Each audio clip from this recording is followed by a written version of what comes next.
হে high, এরকম অপশানে click করার সাথে সাথে যদি কোয়ান্টিটিটা ইনক্রিজ হয়ে যেত এবং টোটালটাও তার সাথে ক্যালকুলেট হয়ে বেরিয়ে যেত, তাহলে কতই না ভালো হতো, তাই না?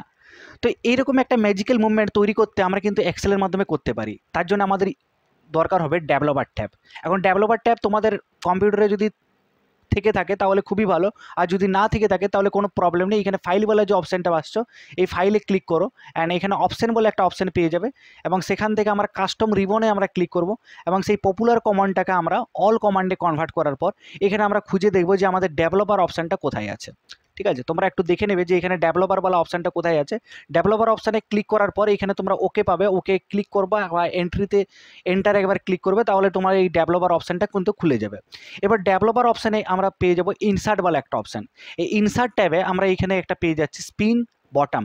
এই স্পিন বটম আমরা ক্লিক করার পর যে সেলের মধ্যে আমরা এইরকম একটা অপশান লাগাতে চাই, স্পিন ট্যাবটা লাগাতে চাই, এইভাবে শুধু একটা জাস্ট ড্র্যাগ করলেই এই স্পিন ট্যাবটা আমাদের অ্যাডজাস্ট হয়ে যাবে। এবার এটাকে অ্যাডজাস্ট করার জন্য একটু ঠিকঠাকভাবে আমরা অ্যাডজাস্টটা করে নেব যাতে এটা দেখতে ভালো লাগে। চলো, হয়েছে।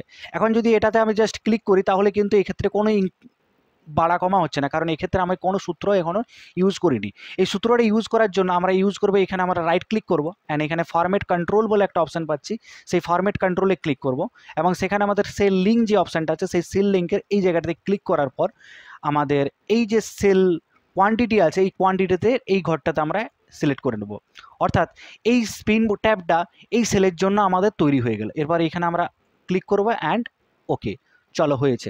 এরপর এখানে আমরা জাস্ট ক্লিক করে যাব এবং অটোমেটিকলি আমার এই কোয়ান্টিটিটা কিন্তু বেড়ে যাবে। যে কোনো ট্যাবে আমরা এইভাবে ক্লিক করতে থাকবো এবং সেটা কিন্তু বেড়ে যাবে। এরপর টোটালটা কীভাবে বার করি? টোটালটা এখানে আমরা প্রাইস ইন কেজি লিখে রেখেছি, অর্থাৎ 1 কেজি ডাল 1 কেজির দাম হচ্ছে 100 টাকা, রাইস 1 কেজির দাম হচ্ছে 50 টাকা, অয়েল 1 কেজির দাম 180 টাকা, এভাবে আমরা লিখে রেখেছি। এবং কোয়ান্টিটি হচ্ছে এখানে 6 কেজি 5 কেজি, তাহলে 6 কেজি হলে কত হবে? 100 টাকা কেজি হলে 6 কেজি কত হবে? 600 টাকা। তাহলে সিম্পল মাল্টিপ্লিকেশন, তাহলে এই টোটালের ঘরে আমরা সিম্পল মাল্টিপ্লিকেশন ল ইউজ করেছি। ফর্মুলা বারদের মধ্যে আমরা দেখতে পাচ্ছি is equal to price in KG. এই যে আমরা প্রাইস ইন কেজি 100টা নিয়েছি, এই 100 যে সেলটা আছে সেই সেলে ক্লিক করেছি, ইনটু ব্র্যাকেটের মধ্যে এই কোয়ান্টিটি অর্থাৎ এই যে 6টা, এই 6টাকে আমরা সিলেক্ট করেছি অ্যান্ড এন্টার, তাহলে আমাদের 100 × 6 600।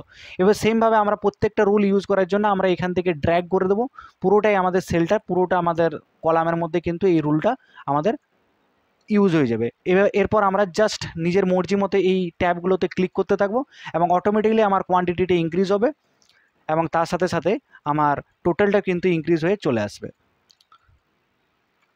ওকে, তো এরকম ম্যাজিক্যাল মুভমেন্ট জানার জন্য আমাদের ইউটিউব চ্যানেলটিকে অবশ্যই সাবস্ক্রাইব করে পাশের বেল আইকনটিকে অল করো এবং এই ভিডিওটা যদি ভালো লেগে থাকে তাহলে প্লিজ প্লিজ প্লিজ এই ভিডিওটাকে লাইক করো এবং বন্ধুদের সাথে অবশ্যই শেয়ার করতে ভুলো না।